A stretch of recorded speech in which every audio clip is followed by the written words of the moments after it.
Assalamualaikum warahmatullahi wabarakatuh, pemirsa MTA TV dimanapun Anda berada. Jumpa lagi dengan saya Amalia Tina dan juga rekan saya Sekar Pagesti di program Kopi Istimewa MTA TV. Seruput kopinya, cermati infonya.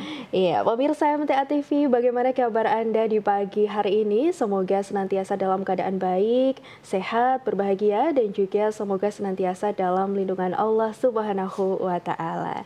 Rekan Sekar, gimana kabarnya hari ini? Alhamdulillah baik, sehat, bahagia sangat. Bagaimana kabar Anda, rekan Amalia? Alhamdulillah sama nih rekan Sekar. Iya. Baik, sehat, bahagia tentunya Bahagia. ya.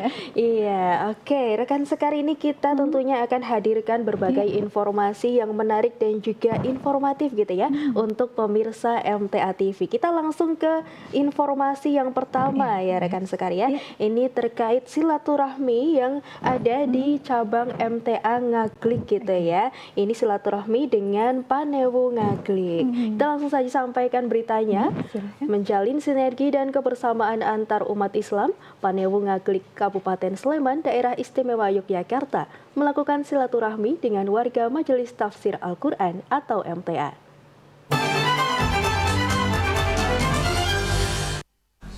Panewu Ngaglik Wawan Widiantoro hadir pada pengajian rutin di gedung MTA Cabang Ngaglik di Meladangan Minomartani, Kapanewon Ngaglik, Kabupaten Sleman pada Selasa sore. Baru menjalankan amanah selama 3 bulan, kehadiran Panewu bertujuan untuk menjalin sinergi antar umat di wilayah Ngaglik. Ia menyampaikan keberadaan MTA dapat menjawab tantangan zaman, terutama di Ngaglik.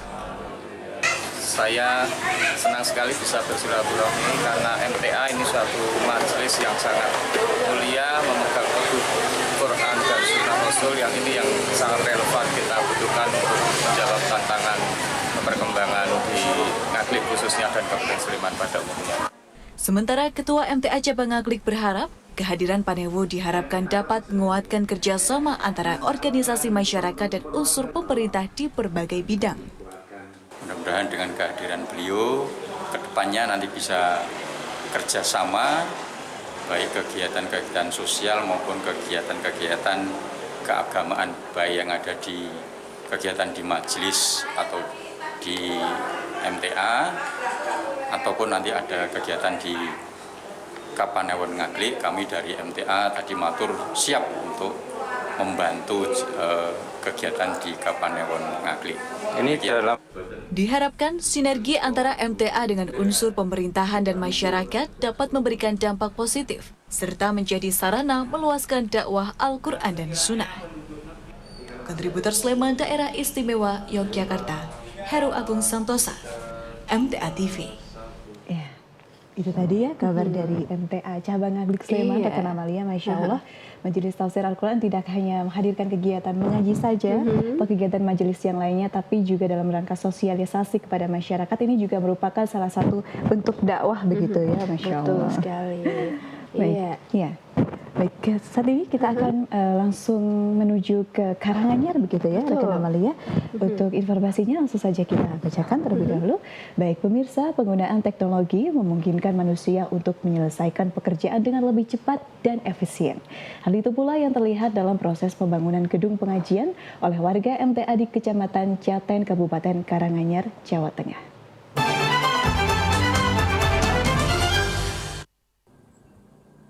Atas pertolongan Allah Subhanahu wa Ta'ala, Lembaga Dakwah Majelis Tafsir Al-Quran atau MTA di seluruh Nusantara terus memperlihatkan kemajuan yang menggembirakan. Di antaranya, saat ini tengah melakukan pembangunan gedung untuk mendukung kenyamanan pelaksanaan pengajian di masing-masing cabang.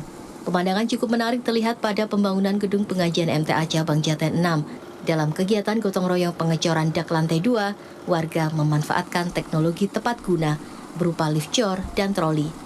Lift cor berfungsi menaikkan bahan cor dari mesin molen, sedangkan troli digunakan untuk mengangkut campuran cor menuju area pengecoran.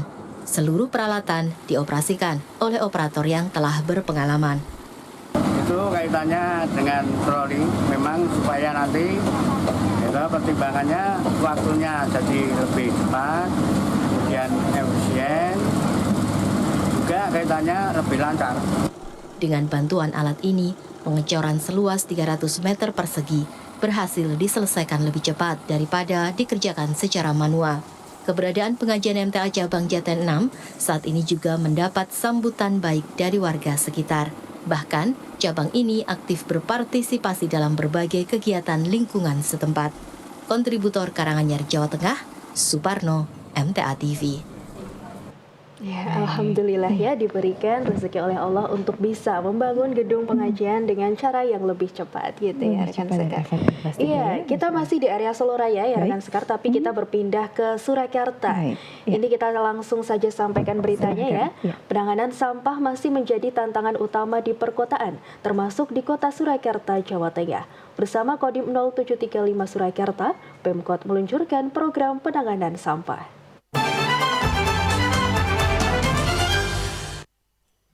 Kerjasama antara Pemkot dengan Kodim 0735 Surakarta ditandai dengan apel di lapangan Makodim pada Kamis pagi. Acara dihadiri Wali Kota dan Rem 074 Waras Tratama, Kapolresta, Dandim 0735, serta jajaran camat dan lurah se-Surakarta.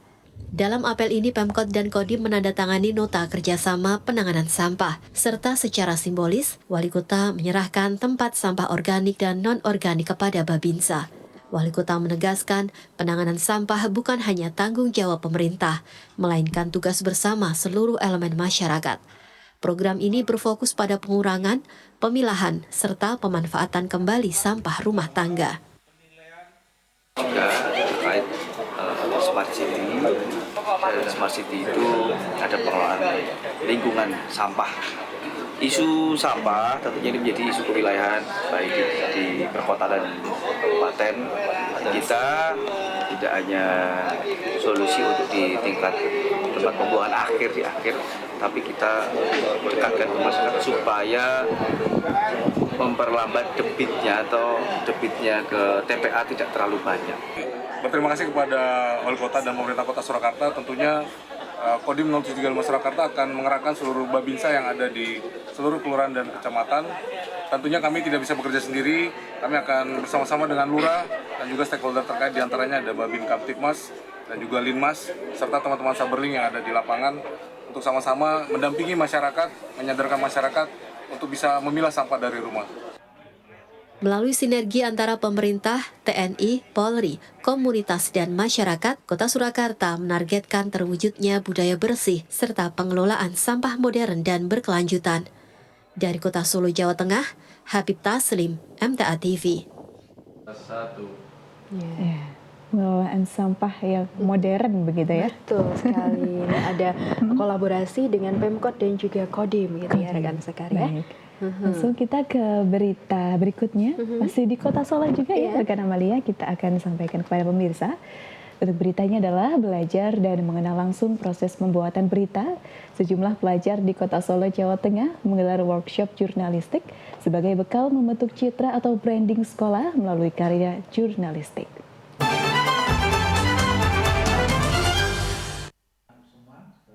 Bertempat di lantai 4 Gedung Jenderal Sudirman Man 1 Surakarta berlangsung workshop jurnalistik. Kegiatan diikuti anggota ekstrakurikuler jurnalistik Maniska TV Man 1 Surakarta pada Sabtu lalu. Acara diisi dengan sharing session membahas teknik jurnalistik serta proses awal hingga akhir pembuatan tayangan pemberitaan bersama Kepala Studio MTA TV dan Koordinator Pemberitaan MTA TV. Menurut pembina Maniska TV, acara ini mendukung tugas-tugas para anggota Maniska TV dalam menyusun karya jurnalistik sebagai salah satu pembentuk branding Man 1 Surakarta.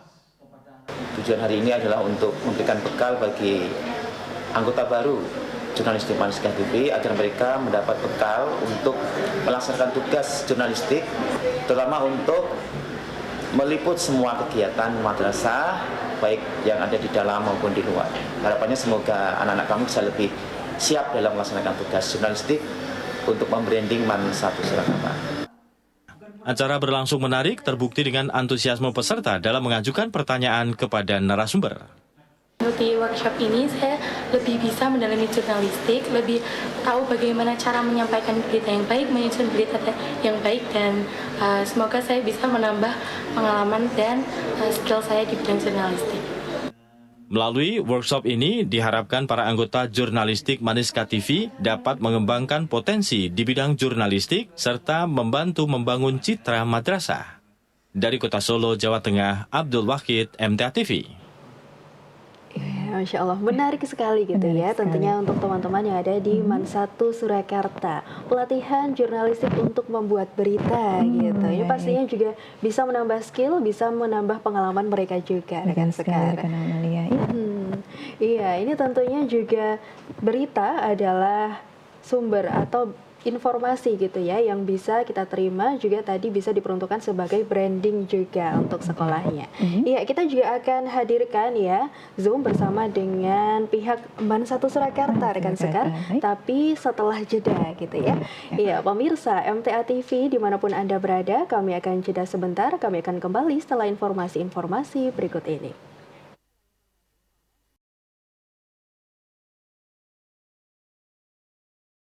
Pemirsa MTA TV dimanapun Anda berada, kembali lagi bersama kami dalam Kopi Istimewa, seruput kopinya, cermati infonya.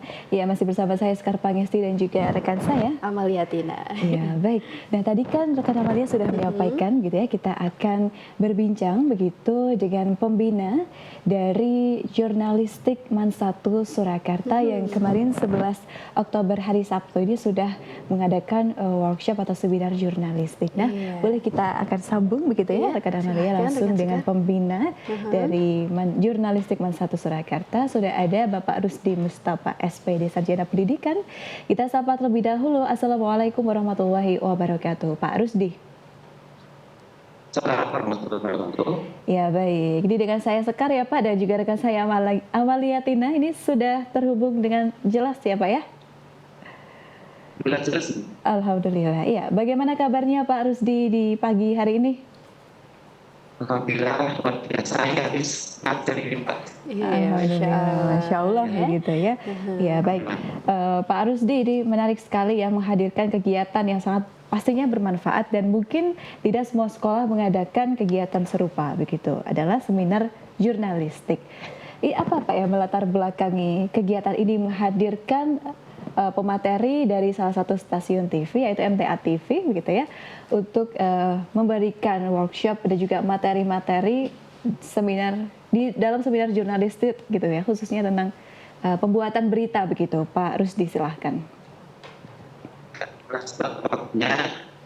Jadi di Man 1 Surakarta tempat saya itu kita ada kegiatan siswa namanya itu jurnalistik mandiskatif ya.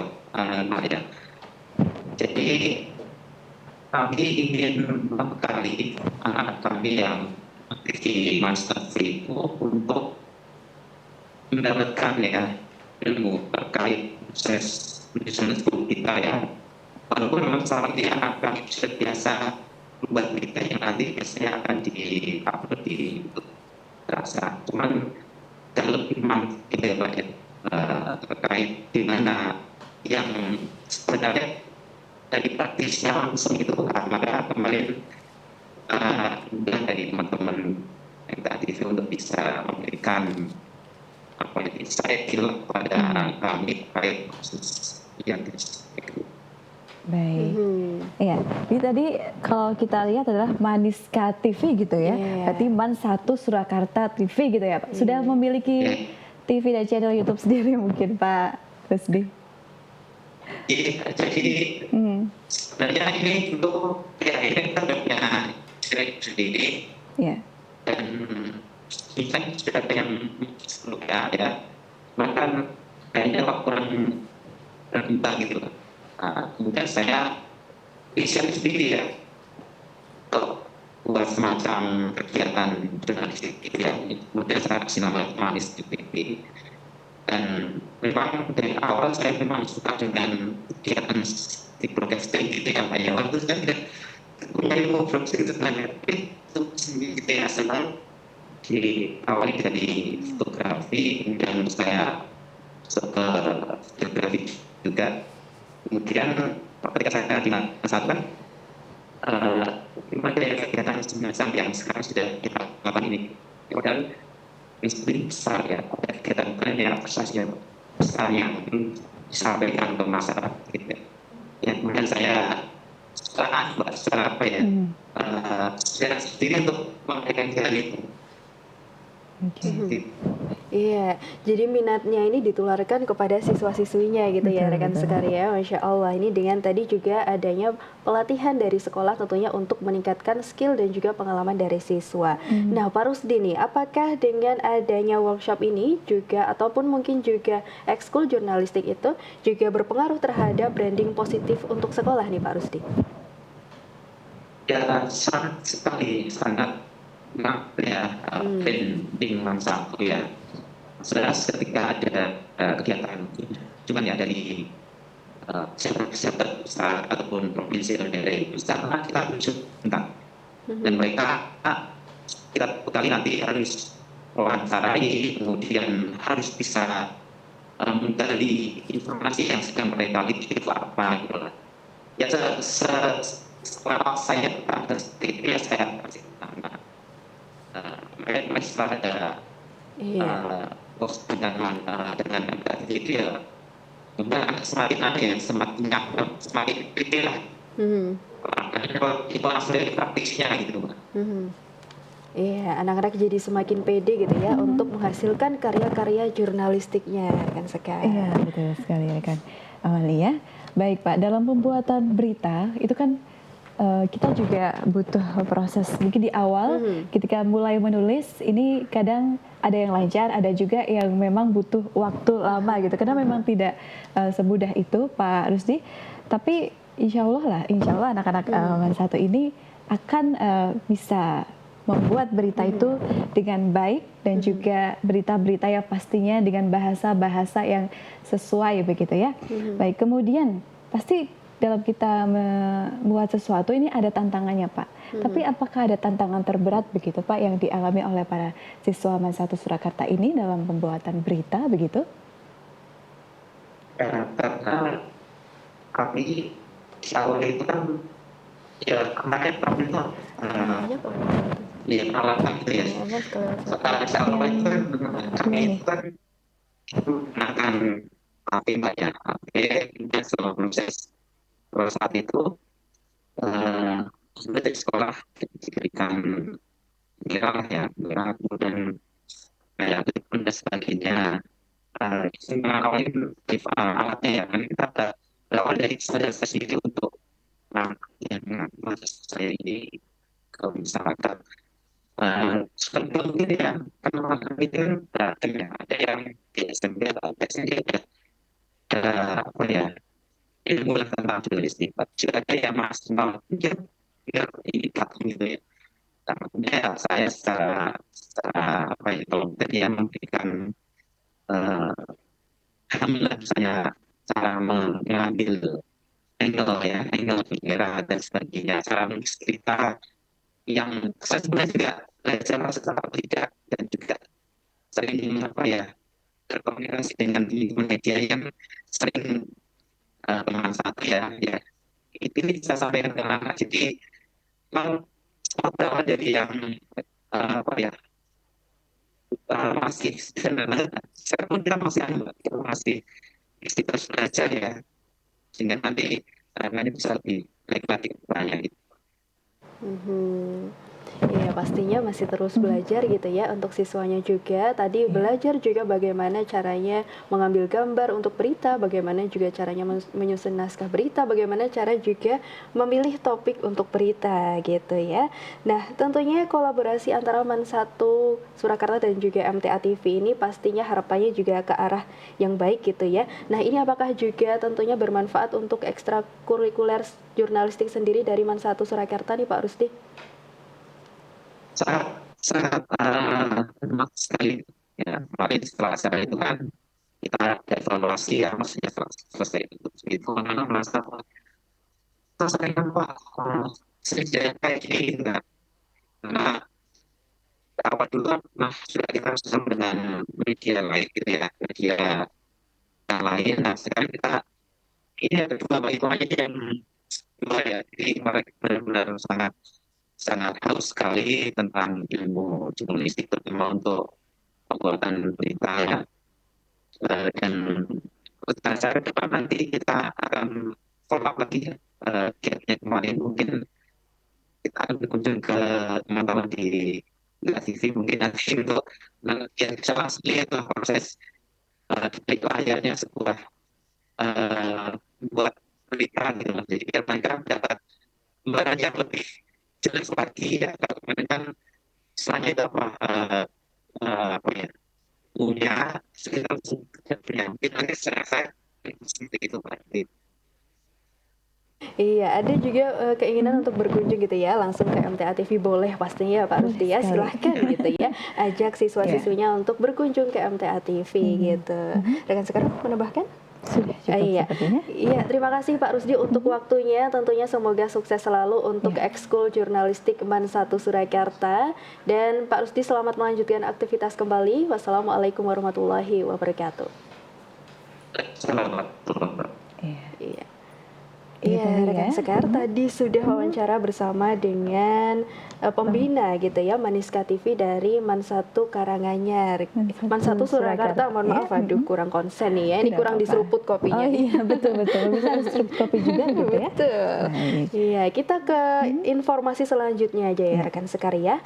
Ini menghadirkan solusi anti hama tikus berbahan alami mahasiswa Universitas 11 Maret Surakarta dalam kegiatan kuliah kerja nyata atau KKN di Kabupaten Sukoharjo, Jawa Tengah, mengajak para petani melakukan praktik langsung membuat pestisida nabati.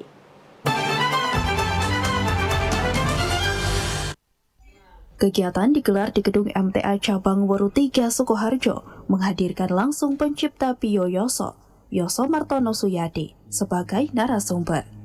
Piyoyoso merupakan racikan alami berbahan dasar umbi gadung, kulit batang kamboja, begatul, ikan tawar, ragi tape, dan beras. Campuran bahan ini difermentasi hingga menghasilkan aroma khas yang ampuh menarik perhatian tikus sawah, namun tetap aman bagi manusia dan lingkungan. Likur mungkin berkurang sakit lah, tapi nek mau coba tinggal di kimia ternyata wong tiap bulan niku mana kok. Lah terus berkembang terus. Nggih. Jadi obatnya sing nabati iso menghilangkan merokan gigi. Iso mematikan dan niku kan saya sudo.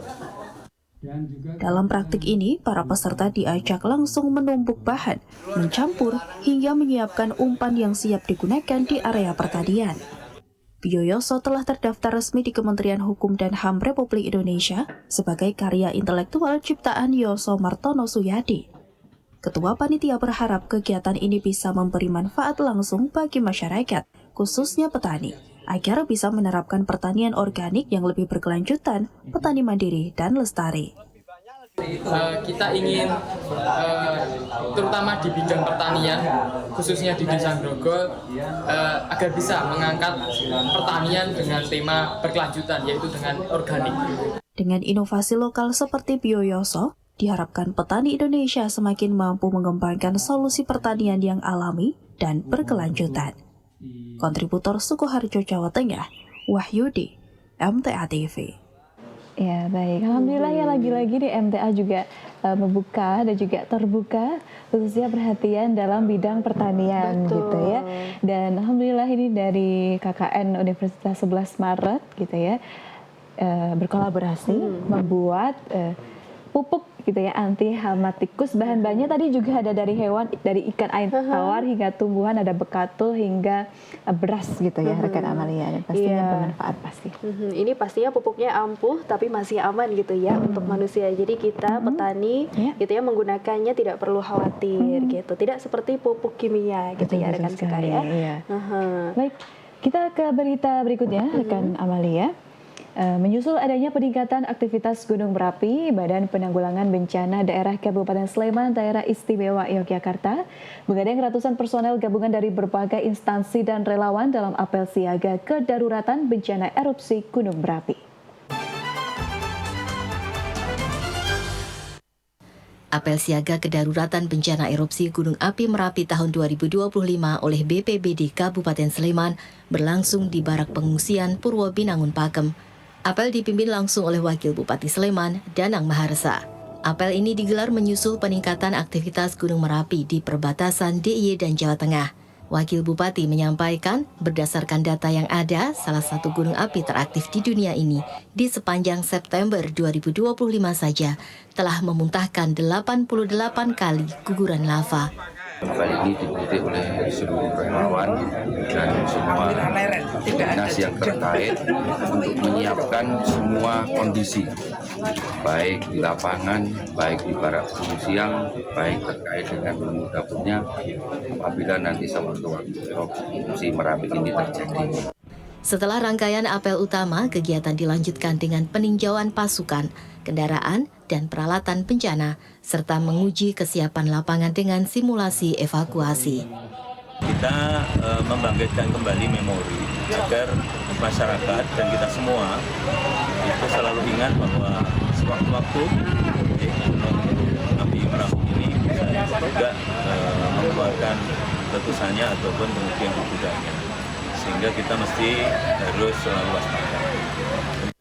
Tujuan utama dari kesiapsiagaan mitigasi bencana ini untuk mengurangi risiko korban jiwa dan harta benda melalui upaya antisipasi dan penanggulangan yang cepat, tepat, dan tanggap.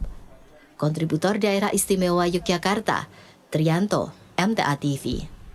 Ya, ini tentunya langkah yang baik itu ya yang dilakukan oleh pemerintah dan juga kolaborasi berbagai elemen juga relawan tadi ya untuk kita bisa menyiapkan diri untuk tadi bencana Gunung Merapi yang kita juga tidak tahu kapan akan terjadi letusan hebat gitu ya rekan sekalian ya. Ini juga merupakan salah satu ikhtiar tadi ya disampaikan supaya dapat mengurangi korban jiwa, maksudnya tidak bertambah begitu, karena kalau semakin teknik dari penyelamatan ini semakin di-upgrade, tentunya insya Allah gitu ya akan mengurangi tadi dari yang namanya korban jiwa. Maksudnya banyak jiwa-jiwa yang masih bisa untuk diselamatkan begitu rekan Amalia. Iya, kita beralih ya rekan sekalian ke informasi selanjutnya.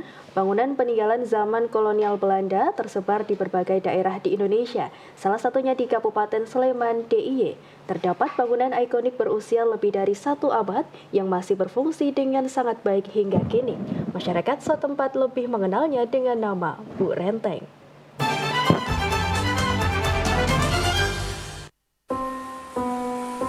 Nama resmi bangunan bersejarah ini adalah Kanal van der Wijk. Saluran irigasi peninggalan Belanda ini memiliki ukuran yang cukup besar. Ketinggiannya mencapai sekitar 4 meter dari permukaan tanah dengan lebar 2,5 meter dan kedalaman air antara 2 hingga 3 meter. Struktur Buk Renteng memiliki panjang sekitar 650 meter. Namun alirannya membentang hingga 17 km, mengalir ke arah Kapanewon Sedayu Bantul. Air yang dialirkan bersumber dari Sungai Progo, tepatnya dari Bendungan Karangtalun, Magelang. Untuk Buk Renteng ini kan posisi Buk Renteng itu karena peninggalan Belanda nggih. Yang berbentuk Buk Renteng itu mungkin kalau buk itu kecil, kalau ini panjang-panjang bunder-bunder gitu berarti dianggap baris Buk Rentengnya, buknya seperti renteng-renteng itu. Ini peninggalan Belanda untuk tahun saya kurang tahu Pak nggih. Kalau yang jelas ini peninggalan Belanda dan bangunan itu bukan bangunan dari bahan semen tapi batu bata merah, batu material, untuk lainnya kurang tahu. Nama Van der Wijk diambil dari nama Gubernur Jenderal Hindia Belanda yang memerintah antara tahun 1893 hingga 1899, yaitu Karel Herman Art van der Wijk. Saluran ini dibangun pada tahun 1909 atau sudah berusia 115 tahun untuk mendukung perkebunan tebu milik Belanda dan mengairi ribuan hektar sawah di wilayah Sleman dan Bantul. Lebih dari sekedar peninggalan sejarah, Buk Renteng masih berperan vital dalam mengairi lahan pertanian dan perikanan di sepanjang alirannya.